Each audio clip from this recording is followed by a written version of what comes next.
Hello everyone. Today I spent around 4 hours doing modules and courses on this awesome website called tryhackme.com. And as learning full stack developers, we spend most of the time focusing on learning front end related technology, or else learning about integrating a front end library or a framework, or else something related to back end stuff. But we spend very few time learning about the web security.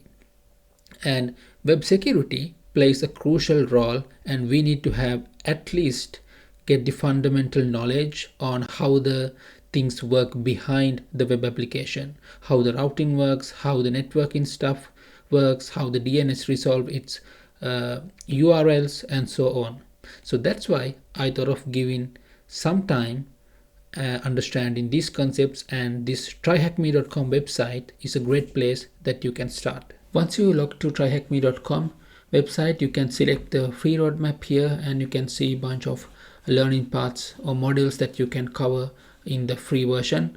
So I tried a few of them, and Linux fundamentals part 1 is very basic. Python basics is also kind of very basics, very focused on the security developers. So there was not much to learn as a full stack developer here, but you can try from the networking stuff, because those are the concepts that we don't normally focus much, but it's very essential if you are securing your full stack application. So you can try these modules here.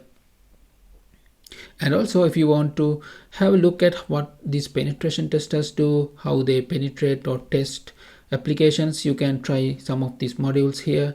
But I'm very interested in this security engineer pathway here, because we work on the pipelines as well as full stack developers, so we can get a grasp on how to secure those pipelines, and how to secure our Docker containers, what sort of ways that hackers try to compromise our Docker containers or our applications. So if you want to get those kind of idea, this will be a good place to start. Let's have a look at this DNS module here, DNS in detail.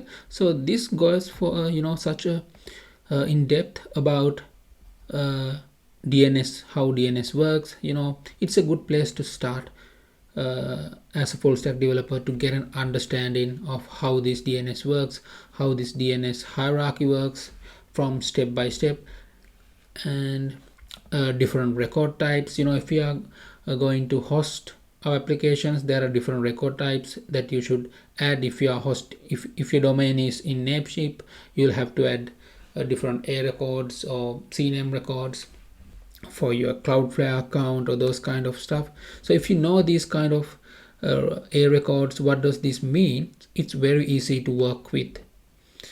So yep. And also we have in there we got a practical aspect as well, like you can try different DNS lookup request using NSLookup, and you can identify like what is a TXT record, how does it look like, how does CNAME look like, those kind of stuff, which is not much common in full stack developers. So for example here, what is the CNAME of shop.website.thm? So we can select the CNAME here, and the subdomain is shop, and then we can send the request and see. Okay, so this CNAME is shops.myshopify.com, and this is the relevant code if you want to try it from your code or from your terminal. So this is a virtual environment, a live environment, which is also very awesome for free tier. And yeah, definitely you should give this a try if you want to fresh up your network knowledge, DNS knowledge, and also security knowledge as a full stack developer. And also, if you have a look at this network services 2 module here, there's a bunch of very important stuff that we can learn. So we work with SMTP servers to work with emailing and stuff, and also MySQL in database side. But do we really know how hackers exploit those MySQL servers, how hackers exploit those SMTP server ports? What's the approach that they are following? Like, if we know those kind of things, it's very easy for us to understand and implement securing measures in our full stack application. So that's why this is a really great resource that you can give it a try. For example, in this module there I have a bunch of subtopics, and in here you can understand about MySQL, and then you can understand how hackers or penetration testers, pen testers, scan our system to find out MySQL vulnerabilities, and then how they are planning to exploit those vulnerabilities. So this is a really great source that you can give it a try.